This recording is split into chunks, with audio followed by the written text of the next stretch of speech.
gosh.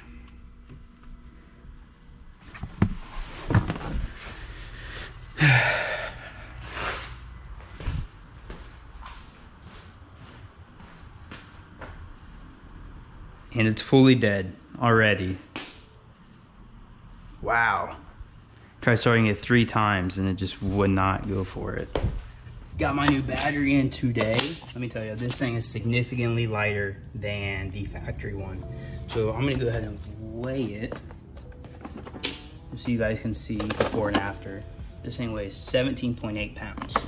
So this is a lithium ion phosphate battery. What's so significant about lithium ion phosphate batteries is they have a higher energy density, so they can hold a lot more power for a smaller size. They just charge more efficiently. So it can charge faster, but it also depletes faster. But when it depletes, it doesn't kill the battery. Not like an AGM battery where this thing dies and then it's basically dead. Lastly, a lithium ion phosphate battery has a much bigger life cycle in terms of how many start stops and just overall life of a battery, whereas a AGM battery significantly less. AGM batteries seem to last 2 to 3 years, where this is going up to 5 to 10 years depending on how you treat the battery. What's really cool about this battery is it has a jump start button. Not 100% sure how that works, but if your battery's dead, somehow you can press this button and to start your car. Really curious on how that works.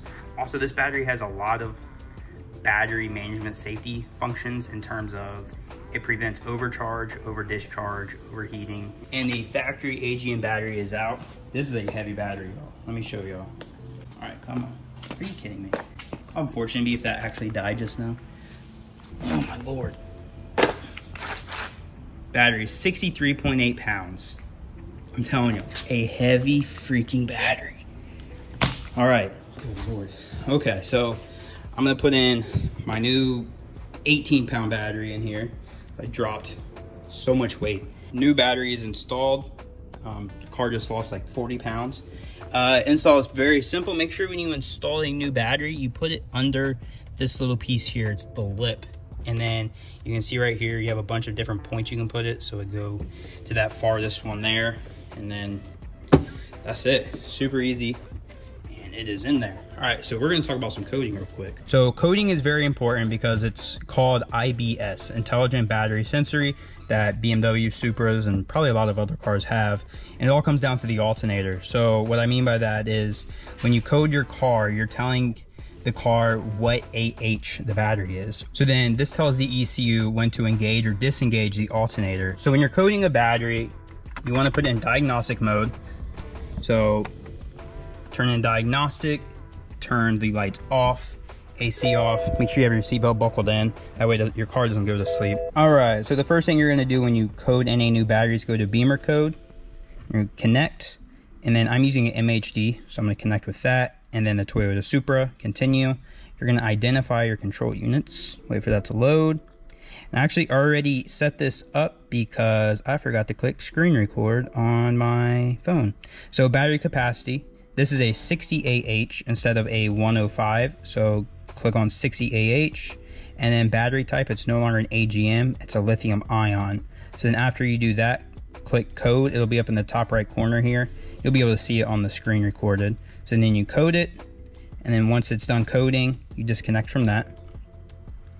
Now, go over to another app called BeamerLink. So now you have to connect to BeamerLink, connect.